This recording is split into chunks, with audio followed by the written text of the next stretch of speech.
if you look, for example, at the surveys that the organization FIRE has been doing on U.S. college campuses, you find that the most adversarial campuses for Jews, the most anti-Israel campuses for Jews, are also the places that have the lowest free speech.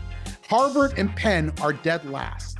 Okay, what free speech tells you is that you're in a liberal society. What free speech tells you is that we're allowing people to debate. What free speech tells you is that we're not establishing a single ideology over other ideologies and shutting people down. And it's in that shutting people down, it's in that illiberalism and that dogmatism that we're seeing. That's where the anti-Semitism emerges from. It's not in the speech, it's in the ideology. And I think we should be less fearful of the speech and more fearful of the ideology, push back against the ideology, and allow 1,000 flowers to bloom in the speech. Hi, and welcome to the Z3 Project podcast. I'm Amitai Freeman, the director of the Z3 Project and the host of this podcast. In this episode, I had the great opportunity and pleasure to speak with David Bernstein. He is the founder of the Jewish Institute for Liberal Values and the author of Woke Antisemitism, How a Progressive Ideology Harms the Jews. It was a great, very rich conversation, and I learned a lot from it in terms of the way that David is identifying and understands the threat that is coming from that, from a specific ideological school of thought. And what I found curious, and you'll hear more about this in our episode, is it is, of course, tied to the ideology itself, but it's much more about what the way in which this progressive approach really undermines the ability to even have conversations. So the threat is twofold, not only in the ideology itself, but much more about the way it erodes in our ability to have a robust, complicated conversation and undermine some of our core values as Jews, which is the ability to have a machloket, or an argument for the sake of heaven. And David, through this conversation, offers some thoughts of how to move forward and what is the role of the Jewish community in rebuilding a center. So take a listen to this episode with David Bernstein, the founder of the Jewish Institute for Liberal Values and the author of Woke Antisemitism, How a Progressive Ideology Harms Jews. Follow us on our various platforms, on our social platforms, join our mailing list, check us out at z3project.org, and I hope you enjoyed this episode. Have a good one. So welcome, David. It's wonderful to have you here on the Z3 podcast. It's a great pleasure, and I'm really looking forward to our conversation. As I mentioned to you, this is an extension of our conference in a way, in that we kind of expose thinkers and leaders and ideas to our audiences to expand their understanding of what's going on in the Jewish world in general in this moment, and maybe in a broader sense, and to dig deeper, in this one-on-one conversation. So it's a great, great pleasure to have you here with us in this podcast. I'm looking forward to this conversation. Yeah, me too. I'm a big admirer of Z3 and everything you've done, and look forward to being part of that conversation.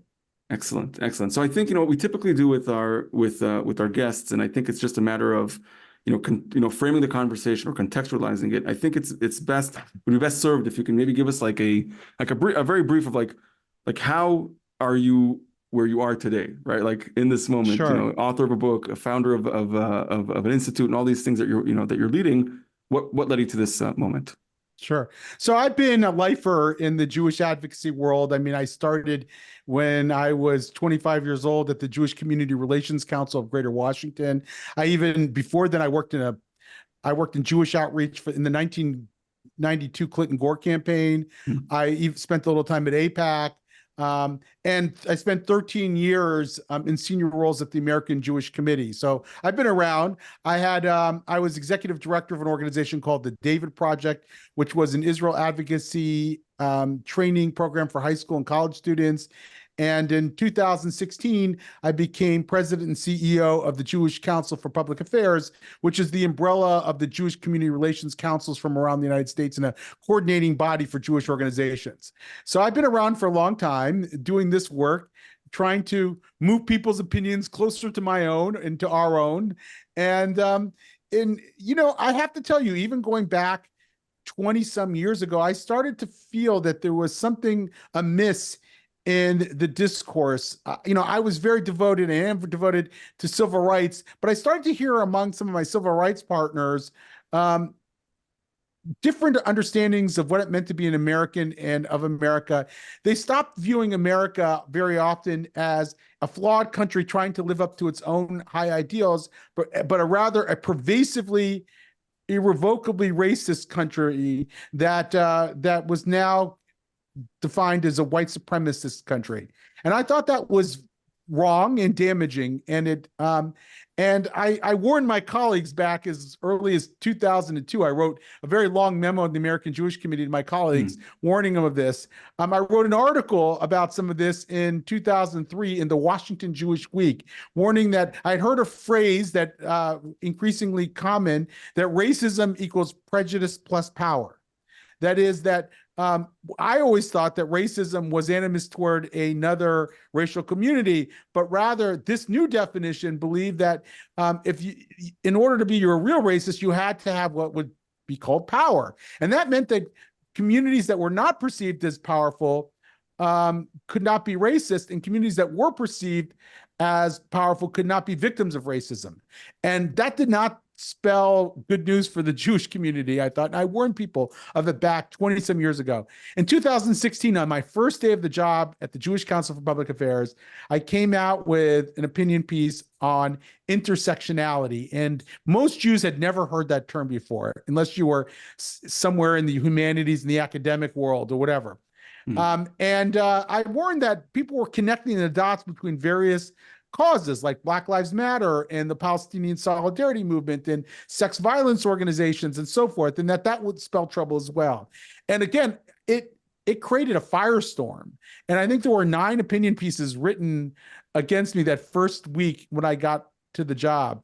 And so I, in a way, had to back down. I apologized for it, partially, not entirely. And it sort of haunted me throughout my tenure. And I started to hear more and more of this discourse seep in to the Jewish progressive spaces I was in. And I thought it was very problematic. We weren't debating. I mean, Jews are about machloket l'shem shamayim, arguments for the sake of heaven. That's central to our tradition. And all of a sudden, these new concepts like equity were coming around, and we weren't even discussing them at all. We just felt like we had to buy into them hook, line, and sinker. And I thought that was problematic. So I left in 2021 and started this new organization, the Jewish Institute for Liberal Values, to push back against the encroachment of this ideology. So that's quite the tour that you just gave us of your both the professional kind of arc of your experience, but also like I'd say the moments in which you started identifying this problem, increasingly over time, that led you to writing the book, which we'll get to in a minute. But I have a couple of just follow-up questions to pull, just to elaborate, because some of the things that you said for some of our audiences might be obvious, but I just want to, I think it's worth taking a moment to recognize them. So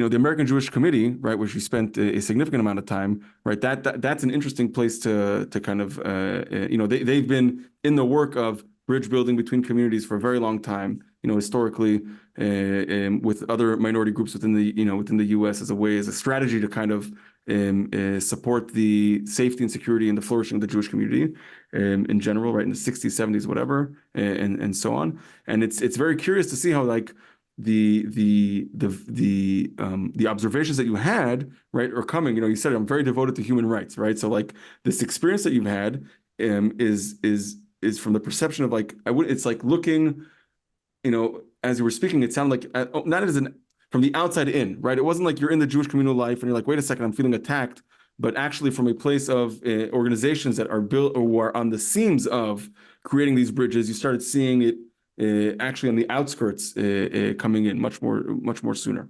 Yeah, I saw it. I saw these ideological trends that maybe I had heard hints of before really becoming part of the dominant discourse. Right.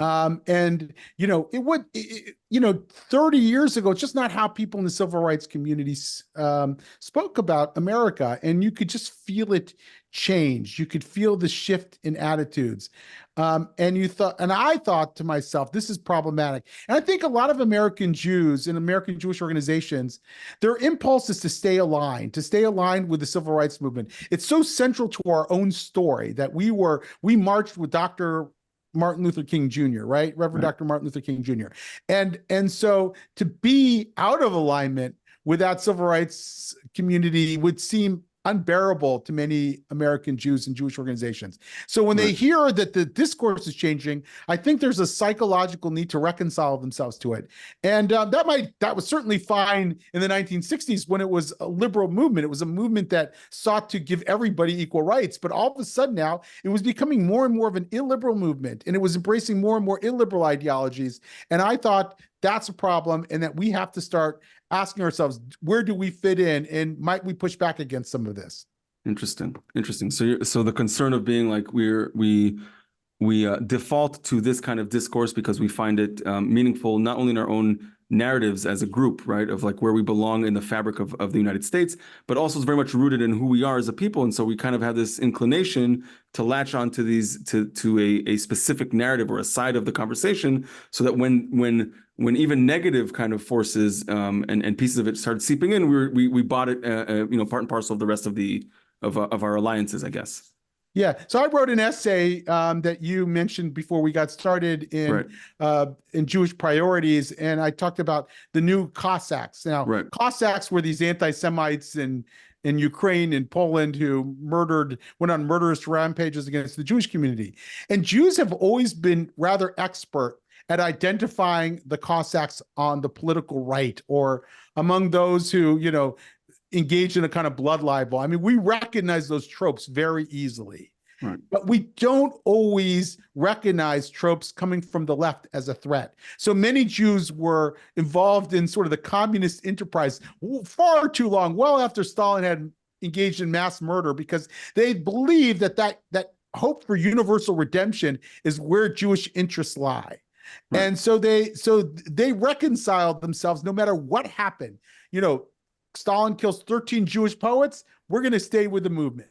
And I think that we have to start to recognize that the people we thought were our friends are not necessarily our friends. As Bret Stephens said in the New York Times, October 8th, Jews woke up to and asked themselves and now understood who their friends were not. And I think some organizations, our Jewish organizations, haven't not necessarily gone through a full reckoning there. I mean, I think they understand that there were a lot of bad people that were on the left, and perhaps they underappreciated the risks that were coming from the left. But what they are still struggling doing, by the way, is repositioning themselves, because they know it will mean a loss. Excuse me.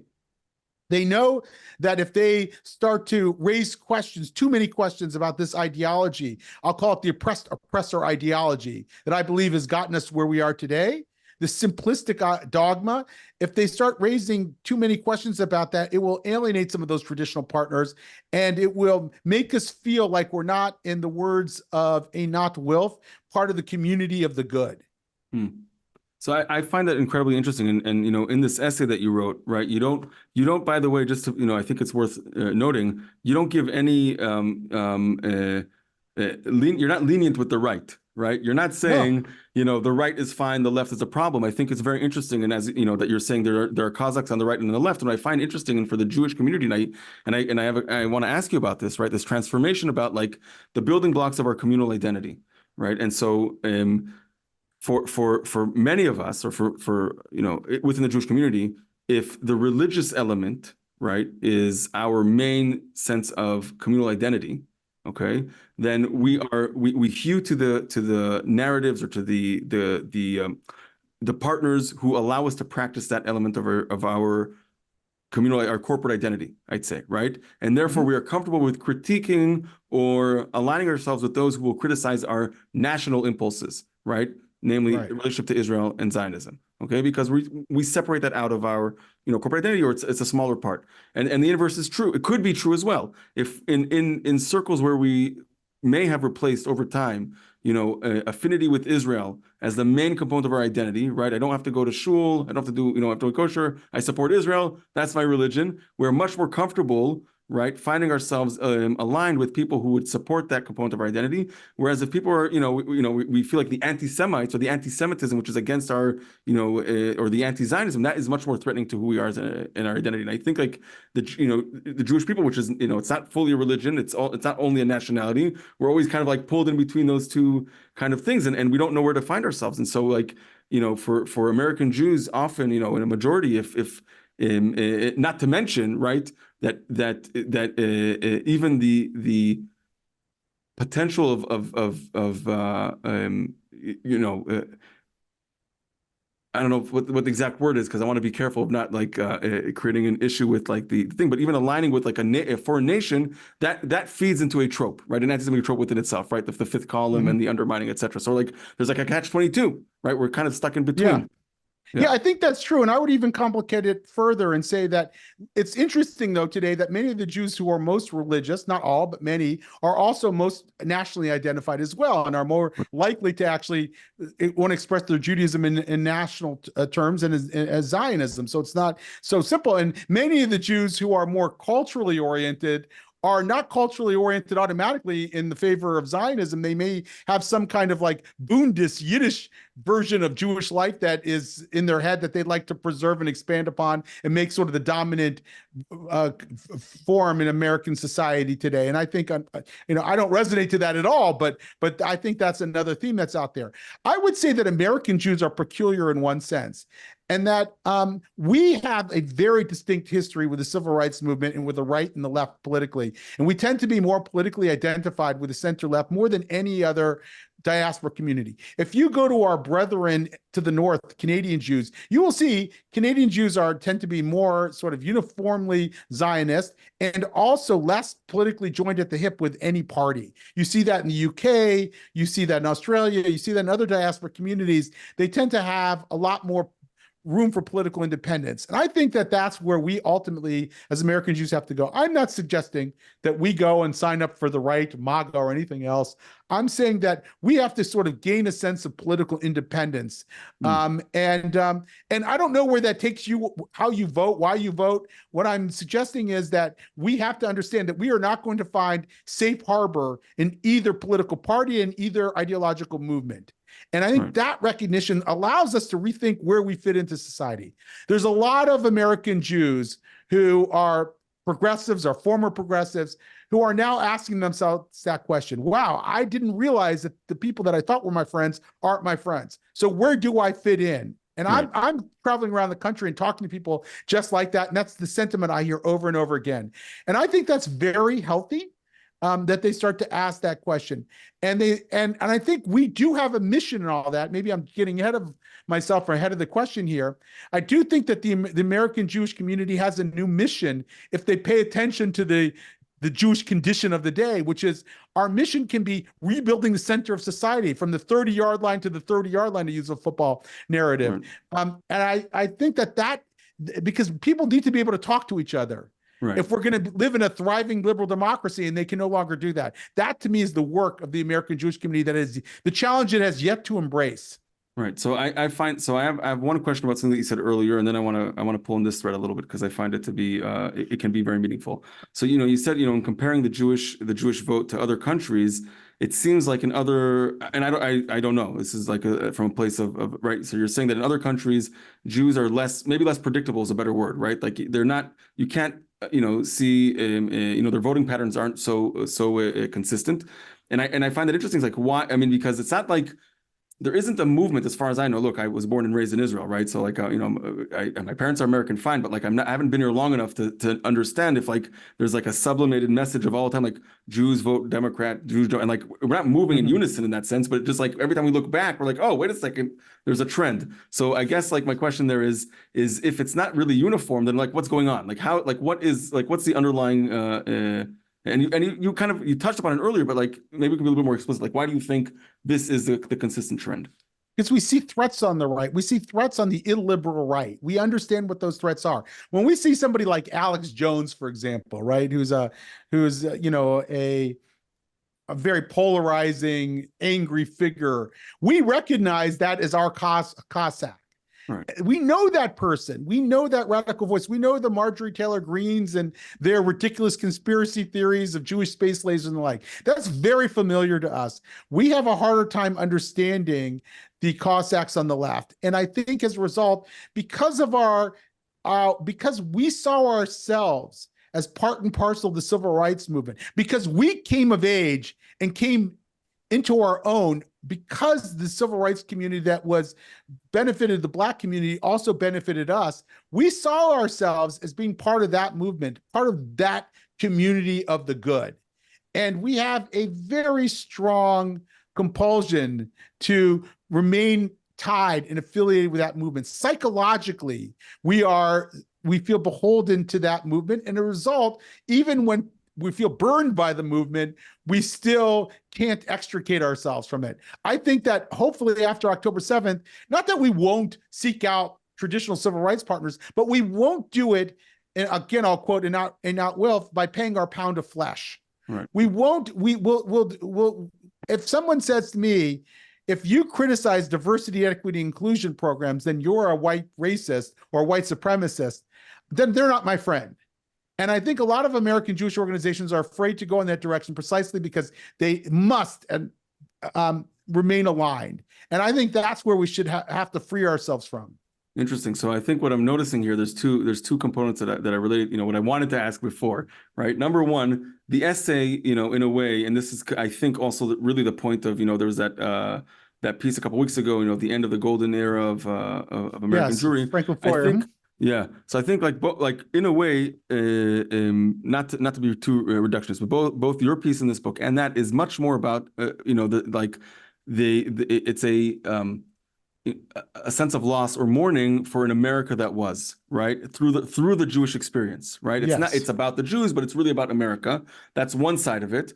And then the other side of it that what you're saying, and kind of like, from different angles, is you're not looking to say, okay, now the Jewish vote has to go to the right. You're saying we lost something in becoming so complicit and complacent. We let one of our core identity markers of questioning, argumentation, machloket, all those things to atrophy, and we have to actually bring that back into vogue and say, like, no, this is part of who we are, and this is how it influences the broader discourse in America. Yeah. I had this conversation with a rabbi who I've known for many years, who I respect a great deal. And I said, look, I believe that we need to have liberal values. We need to be able to debate issues, even sensitive issues like racial disparity and racism and the like. And he said to me, well, many of my colleagues would say that's being a shill for white supremacy. I thought, oh my God, in other words, you just killed any potential, Rabbi, of us having a discussion, because now I'm just being a shill of white supremacy. Yeah. And I think that is so inimical to what it means to be a Jew. We are, core, again, the Talmud is a layering of arguments over many generations with each other, where rabbis were revisiting debates of previous generations of rabbis and opining on and arguing with each other. That is central to who we are. We stand up in the middle of the Beit Midrash and scream at our Chavruta partner because they got the Gemara wrong. So I think we've got to reclaim that as part of our core identity. And that means not being beholden to a political party where we're constantly paying our pound of flesh, we're constantly reconciling ourselves to some reality. There used to be this phrase that we in the Jewish advocacy community used about advocating for Israel. And it was based on an Israeli driving campaign. It was Al tieh tzodek tieh chacham. Don't be right, be smart. And the idea was, don't try to make some great point that you think is brilliant to yourself. Understand who your target audience are, how they think about the world, and then construct your talking points about Israel in a way that's most likely to get them to resonate. And I taught that for years. Every speech I gave to a student audience was Al tieh tzodek tieh chacham. And now I'm realizing even that mindset forced me to reconcile myself to realities that I could no longer reconcile myself to, that were no longer my interest. And now I'm starting to say, Al tieh tzodek, I'm sorry, Al tieh chacham tieh tzodek, be right. In other words, be right, not smart, maybe. Maybe just stick with some of your core principles for a while and articulate those, because it's who you are at your core. I think we've gotten away from that.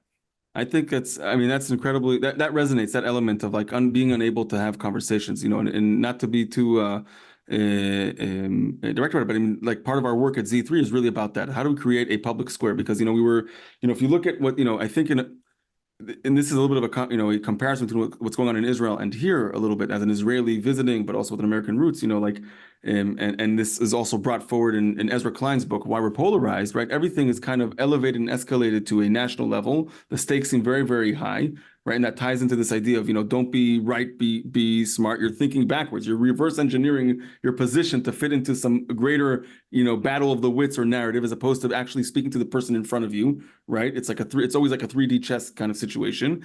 And because it's all escalated, it's all on the national level. It's not localized. It's not personal. It's not complicated, right? We have to have these like dichotomous positions. It's very binary, right? It's like either you're right or you're wrong, and there's no room for kind of argumentation. And on both, and what I see from our work is that, like, for the very entrenched on both sides, they'll always say, yes, of course there's room for debate as long as you conform to our rules of engagement. So I find it incredibly, like, meaningful that it's much less about driving a specific ideology, but really welcoming in argumentation and debate and openness and thinking, liberal values in a way that allow us to get to it, to this place where we can have it, because it ultimately, will allow for a much more robust conversation, much more resilient community, better ideas for truth to come out.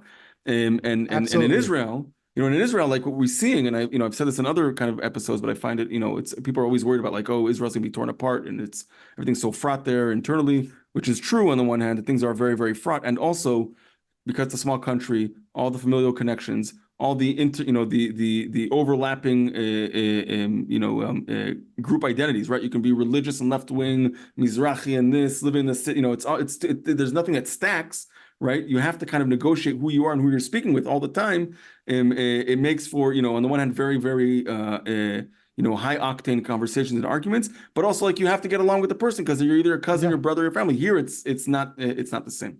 Yeah, and I have to tell you, I haven't been in Israel, I'm ashamed to say, since October 7th, but I was there in May this last year, and I was in the middle of the entire judicial reform debate, and the country was being torn apart at the seams and everything, et cetera, et cetera, et cetera. But I have to tell you, I had this feeling the entire time that Israel had a healthier debate and democracy than the United States at that point. There was still much more discourse. People still were able to talk to each other. They were really pissed off at each other, but they were still talking in a way that I wasn't finding in the United States. Yeah. And I think our discourse in the United States has really broken apart. It's so polarized. It may be that the average American is looks like our opinion is like a single humped camel, right? Where the bell curve of opinion is really centrist, but the debate is like a double humped camel, which is with a very hollowed out middle. And that's why we're faced with two choices, let's say, for public office, one on the extreme right or one on the extreme left, or two parties that are increasingly pulled apart. So I do think that Israel, as divisive as it is, still has a healthier democratic discourse than the United States. And I think American Jews have a role to play in reclaiming it. I think our role, we have to stop seeing ourselves attached to specific policy issues. Although, look, I have views on reproductive rights and on universal health care. But my primary role has to be the ability to talk and work with people across ideological political lines, or the whole thing breaks down. So even people, if I disagree with on some of those policy issues that I feel strongly about, they're more my ally if they are willing to engage in a conversation than the person that I agree with on those policy issues, because at least we have a conversation going, and I may not even be able to talk to people who agree with me on some of these other policy issues. That's interesting. Super challenging. And I think that, I wonder always, like, not to be, this debate's now happening a lot on X, or formerly Twitter, right? Which is a cesspool within itself, and not to whatever. But like, the boundaries of speech, right, and the freedom of speech, and how do we think about that? Because the reality is that you're going to have hateful figures that you're going to have to it happens, the idea of a protective democracy that kind of limits freedom of speech so that we doesn't those who are against it kind of are legitimized. And I think that what we're seeing is from the fear of allowing extreme from whatever side is, like, we're shutting down debate. So how do we think about saying, yes, we want to open it up, and broaden the legitimate voices around the table, and yet also protect ourselves in this moment without falling into these traps? Yeah. So look, I think we should ultimately err on the side of freedom of speech. We don't have to worry so much about more voices coming to the table that ones that we don't like. You know, if you look, for example, at the surveys that the organization FIRE has been doing on U.S. college campuses, you find that the most adversarial campuses for Jews, the most anti-Israel campuses for Jews, are also the places that have the lowest free speech. Harvard and Penn are dead last. Okay, what free speech tells you is that you're in a liberal society. What free speech tells you is that we're allowing people to debate. What free speech tells you is that we're not establishing a single ideology over other ideologies and shutting people down. And it's in that shutting people down, it's in that illiberalism and that dogmatism that we're seeing. That's where the anti-Semitism emerges from. It's not in the speech, it's in the ideology. And I think we should be less fearful of the speech and more fearful of the ideology, push back against the ideology, and allow 1,000 flowers to bloom in the speech. Interesting.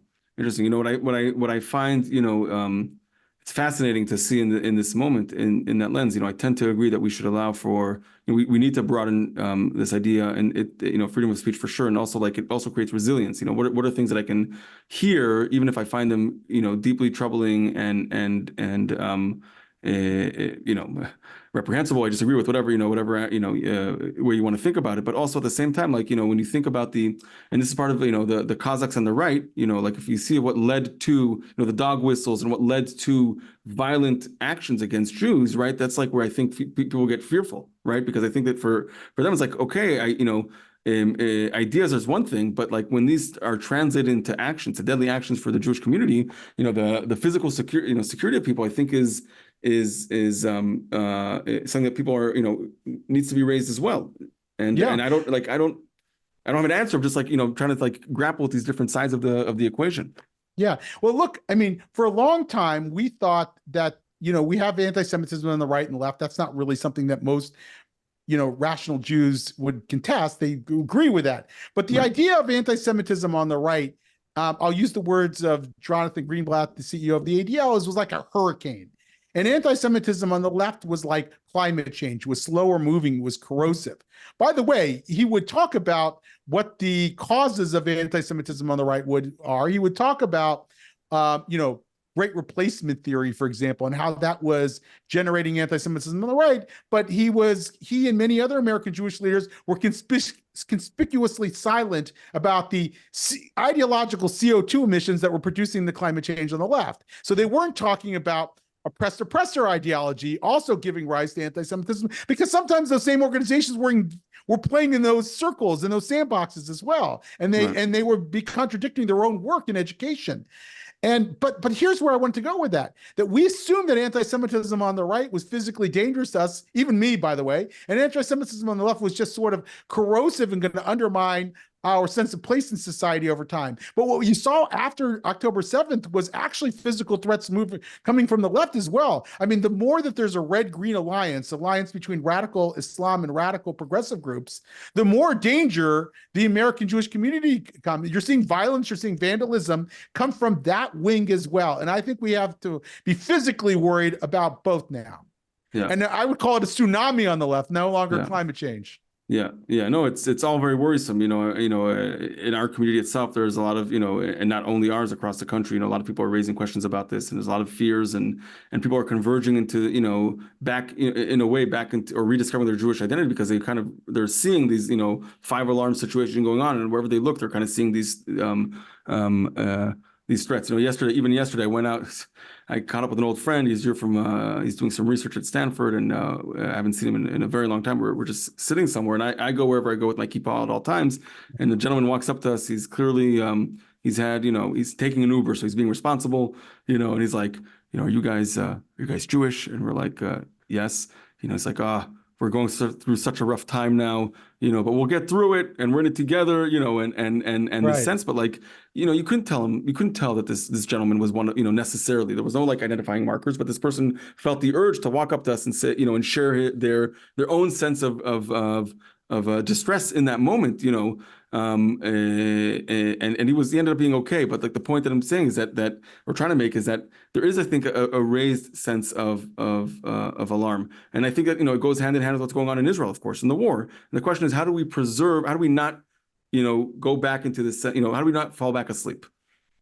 Yeah, well, look, I think it's very easy to fall back asleep, right? Because the forces of inertia within our body politic are always great. I mean, organizations notoriously have a hard time changing, right? Individuals have a hard time changing. I mean, every year I make my, New Year's resolution to cut back on my calorie intake. And by February, I'm eating the same number of calories I was in December, right? And organizations get caught up in sort of hidden commitments that they have. They may say, yes, I want to change because I know that the external environment is changing, but the internal commitments to the things that they were always doing are very hard to overcome. And I think American Jewish organizations especially are very prone to that. Like, as I said before, around progressive politics and where they fit into American society. It's one thing if an individual Jew who's been a progressive starts to reflect on where they fit in and say, you know what? I'm no longer comfortable with this. I may lose a few of my old friends, but I'll make some new ones. And you know what? Some of my cousins are and friends are, center right or whatever, and I have them to fall back on. But a whole organization, it's a big ship to turn, right? It's going to have a much harder time in that pivot. And I think most organizations have not made it. They're just still stuck in those hidden commitments. And so I'm very worried that either there'll be a gulf between the rank and file American Jews and these organizations that have long purported to represent them, or that we'll sort of revert back to our pre-October 7th mindset. And to avoid that, like, that's what I'm in the business of doing. It's to sort of be the nudge, to say, look, we cannot afford to go back. We have to recognize where the threats are coming from. And it's not just on the right, and it's also not just on the left. And we've got to start thinking differently. Now, let's frame those issues and let's insist on having that strategic conversation.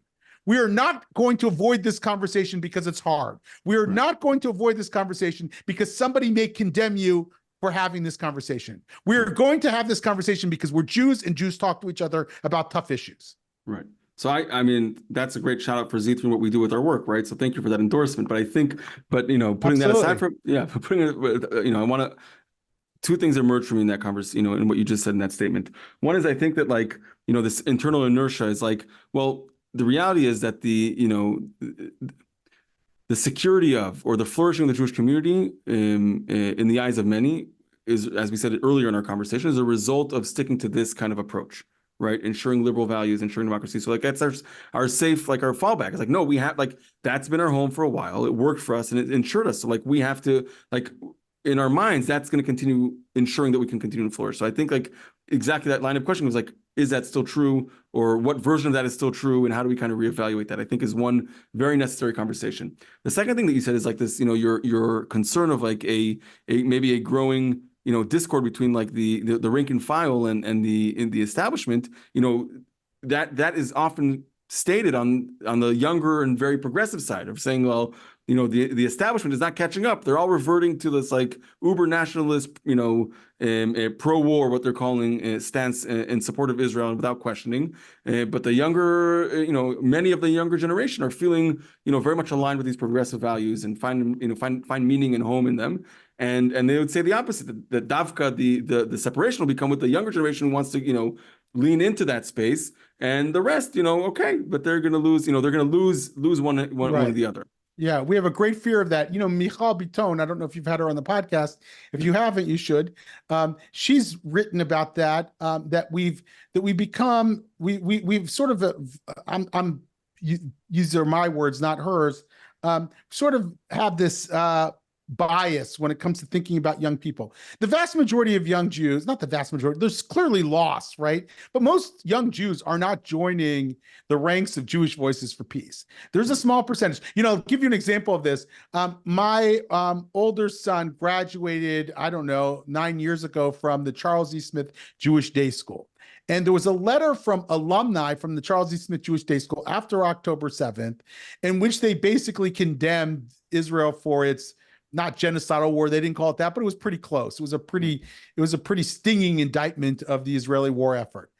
And a lot of people were worried about that. We were worried that we've lost all these young Jews because there was something like, I don't know, 50, 60, 70 signatures on this letter. There were two other letters that were written by his classmates of the people who wrote the original letter that excoriated the other letter. Two letters that were signed by hundreds of people. In other words, we maybe have a bias that sort of favors the wicked son in Jewish life, who thinks that and treats the wicked son as if that we have to sort of win them back into the fold. And in doing that, since we have Pesach coming up, we forget about the simple son. We forget about the son what is it, the wise son. And we're not spending our resources, I think, with the young people who already agree are in our fold, can be brought along. We're just so obsessed with this one segment of our own community. I don't think most American young Jews are moving away from Israel. More young Jews have been to Israel today than ever before in Jewish history. And I think we can build upon that. We just got to stop worrying when we lose somebody to, extreme anti-Zionism. Right. That's an interesting point. I think, it ties back to there's that essay by Simon Rewitowitz, The Ever-Dying People, like this intergenerational neurosis that we're the last Jews. And like anytime we see a signal of folks leaving, we're like, how do we make sure that we don't lose anybody? And that's an interesting point that you're raising, that that's the loudest, it's a loud, strong, maybe group, but they're not necessarily reflective of a generation. They're much more, like the numbers, you look at numbers and people have different, is it 50%, is it 60% at certain age demographics? But you're saying that's besides the point, because we're ignoring the greater picture, which is the majority of the Jewish community is pretty much aligned. Yeah, I'm not talking about young people more generally. I'm talking about American Jewish young people. And again, do more young American Jews question Israel than their parents? Absolutely. There's no question about that. But I think that there's a much larger percentage that are very aligned, and we should not forget about them and talk to everybody. I'm not saying, don't invite the kid to your Seder, but I think that we can spend too much time worrying about that. And then you end up designing Jewish life to be around social justice and alienating a lot of normie Jews. Like, I have to tell you, my son and some of his friends, and they live in Brooklyn, they're whatever, every time they go to a Jewish event and it's got this sort of huge social justice bent, not that they're political conservatives, they're just going there to meet other Jews, and they want sort of, some interesting talk, but they don't want to be hit over the head with somebody's social justice politics, which is exactly what happens in a lot of the design programs for young Jews. And I think that's a mistake. Right. So, I mean, that's an interesting point. But if you look, so back to this question of like the things that we fall back on institutionally, like we see a huge, an incredible amount of investment around engagement and, with the folks, bring them in, and how do we, inclusive and whatnot, which, I think is important, because we want to make it relevant and meaningful for people from different backgrounds, for sure. And also, how do we talk about this in a way that isn't alienating and isn't driving people away? Because we do need, we need, for continuity reasons, we are an intergenerational people, right? Like, we're not looking for like just specific segments. How do we think about this in a way that isn't, it doesn't seem, I don't know if like abrupt is the word I'm looking for, but doesn't feel too aggressive maybe in its approach of saying, you know what, like, you missed the boat, we're done, like we're not into this conversation anymore. Yeah.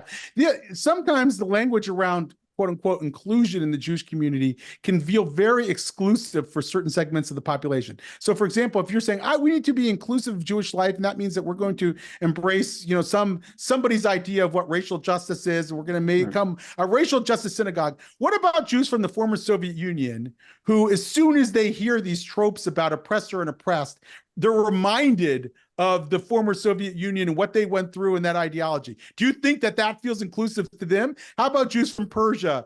Do you think that feels inclusive to them? I think that we have to remind ourselves that our ecosystem is more complicated than that. And it's not just about making sure that we are maximally inclusive to Jews of color, whoever that is.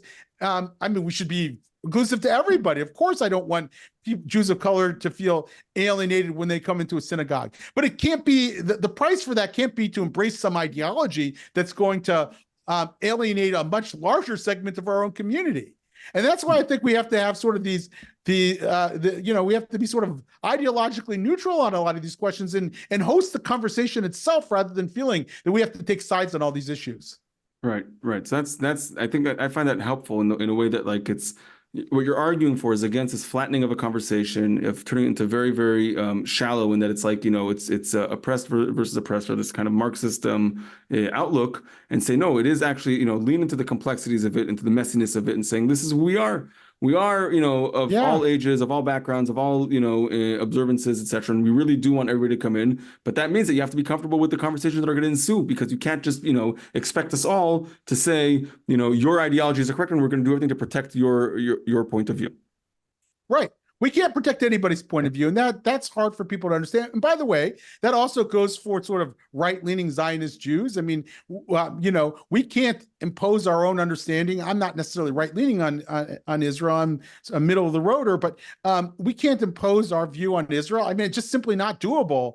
Right. That doesn't mean that I'm going to want, at my next Z3 forum, it's not mine, it's yours, Yeah. anti-Zionist Jews speaking, but it does mean that I have to accept the fact that they're there, and it does mean that I have to make some allowance for a multiplicity of views, even around core issues like Israel. I mean, we can't be liberal about all social issues except Israel. There can't be an Israel carve out. We have to be Right. intellectually consistent with that. So even when I talk about anti-Semitism, there's a tendency among some Jews, even Jews on the left, to say, well, Jews get to define anti-Semitism. Because why? Because blacks get to define racism, and because gays get to define homophobia, and Muslims get to define Islamophobia. No one gets to define anything for anybody else, including Jews. Now, I have a favored definition of anti-Semitism, and when the state has to adopt a definition of anti-Semitism so it can implement its laws and so it can monitor anti-Semitism, I'll push for my definition, and I hope that's the one that wins out. But does that mean in some philosophical sense that I get to impose the definition of anti-Semitism on the rest of society? Of course not. Of course, we have to be able to debate it. And if some Jews want to say, I don't think anti-Zionism is anti-Semitism, I have to welcome that line of reasoning into the debate and have a discussion on it, and not just treat them as if they're now the latest heretic. I don't want to do that with Jews who disagree with the party line on racism and racial disparities, and I'm not going to do it on Zionism either.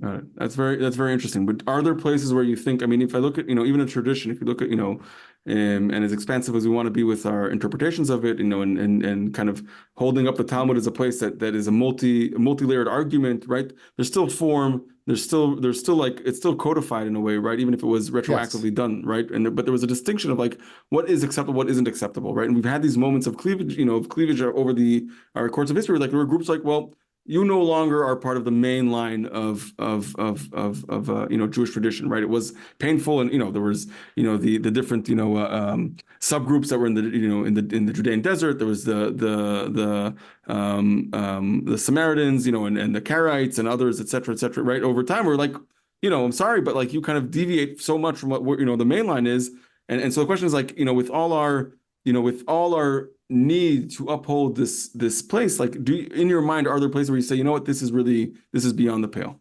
Sure, of course. Like Jews for Jesus would be a obvious example of this. I'm not itching to bring in a Jew for Jesus speaker to come to the Z3 conference, right? And so even if I agree with them on Israel, I'm not interested in doing that. Doesn't mean I won't ever sit in the same room with somebody like that, but it's just not what they're not part of my Jewish table and my Jewish tent. But I want us to lean into our openness to be more expansive rather than less expansive of the Overton window in Jewish life and in American society. Can I tell you are there edge cases and gray areas? Absolutely.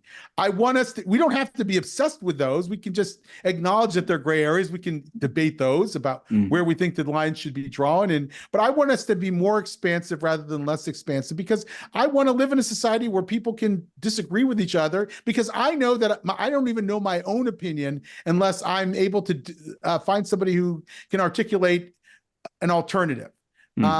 And I think that's the liberal proposition. We should want to live in a society where ideas are discussed and debated, and so let's be more expansive rather than less. That's great. So I find that helpful, and I know we've kind of like we've touched from different sides and different angles, but I think it's worth repeating, and I think this is what sometimes lost in the conversation is like, again, it's not about advocating for a side. or an approach. It's for allowing for the infrastructure and the space where we can have these conversations. Because without that, it's just we're lost. We're lost. There's no ability to reach the truth. There's no ability to reach new ideas. The idea of even like, of progress, of moving forward is stunted because we can't try out new lines of thinking if we're always kind of like told this is the one way, this is the right way. Yeah, it just to me that's an assault on some key aspect of my Jewish identity as well.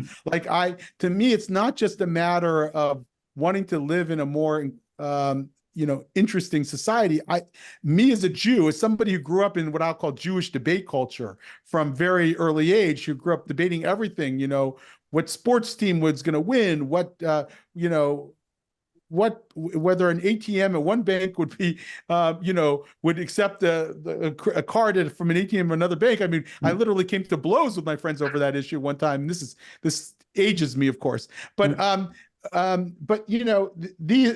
what we did. That's how we rolled, and I think that that's part of being Jewish. And I think that if we're defining, what our fundamental operating system is in Jewish life, it's got to be machloket l'shem shamayim. Right.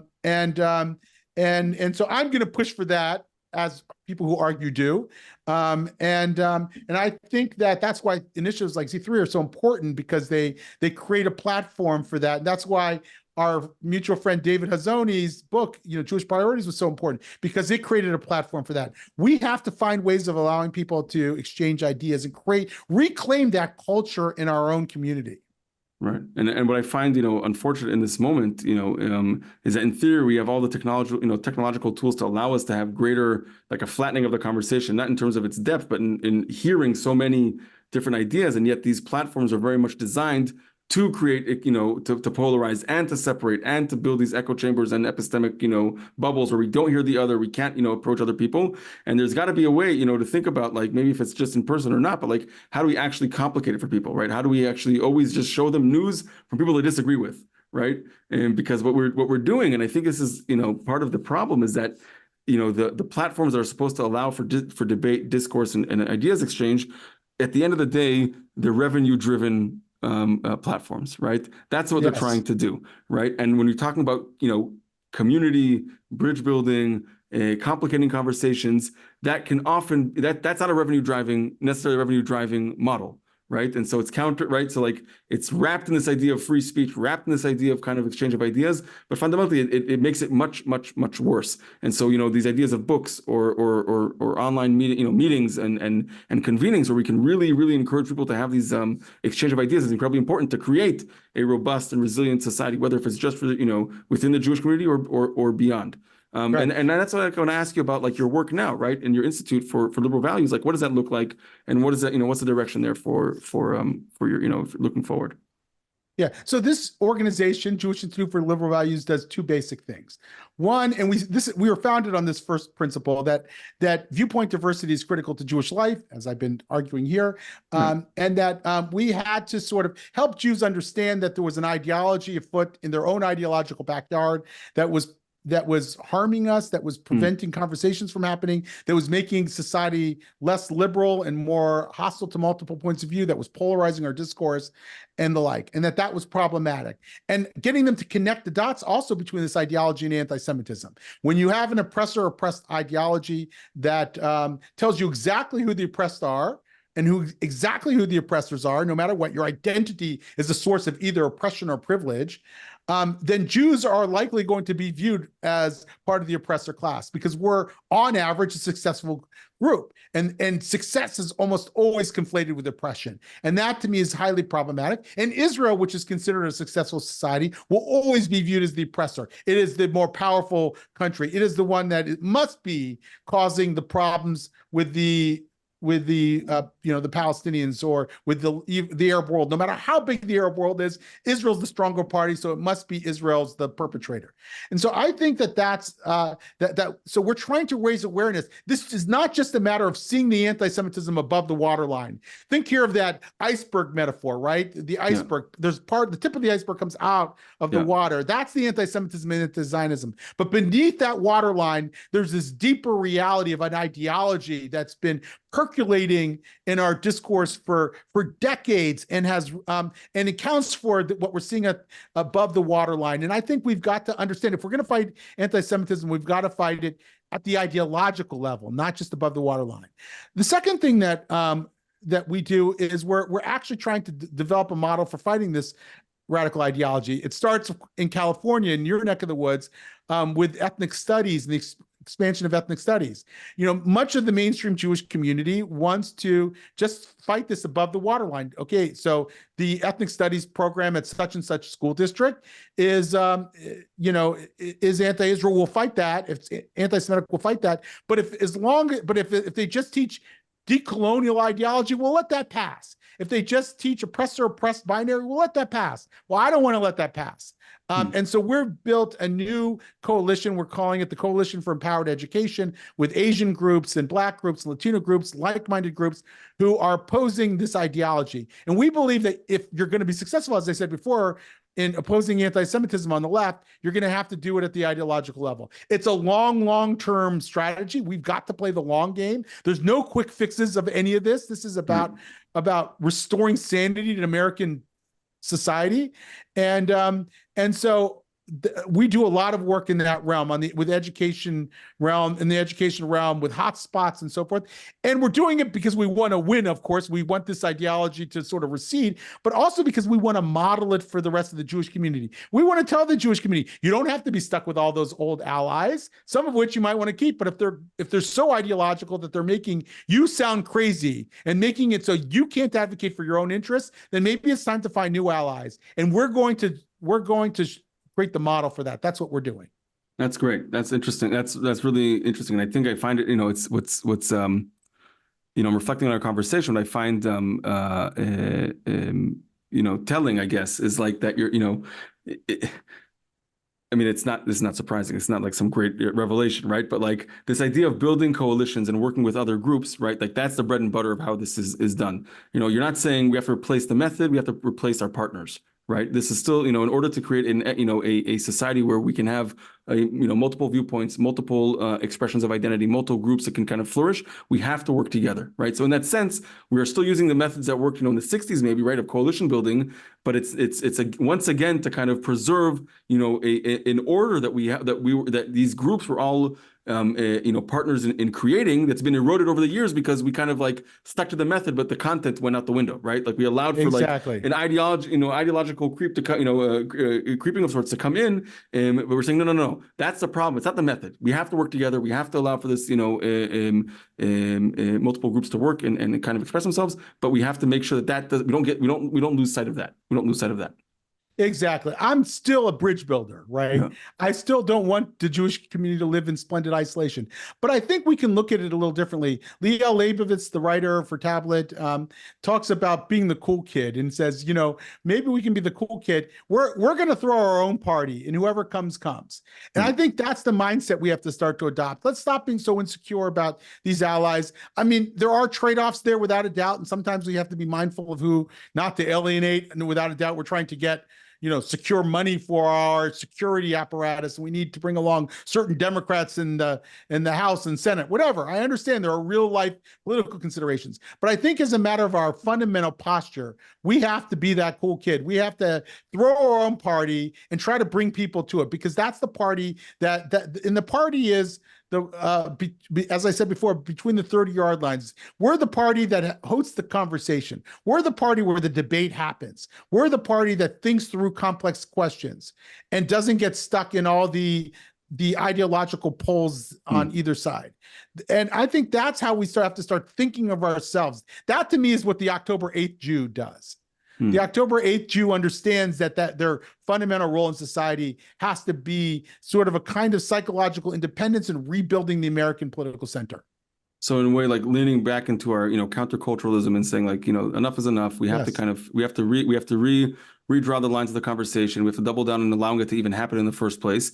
And that means, yes, allowing for voices that we don't like or even, find very worrisome, but nonetheless, it's the container of all this has been so eroded in the public discourse that we really have to be the ones rebuilding it from the middle outward, maybe.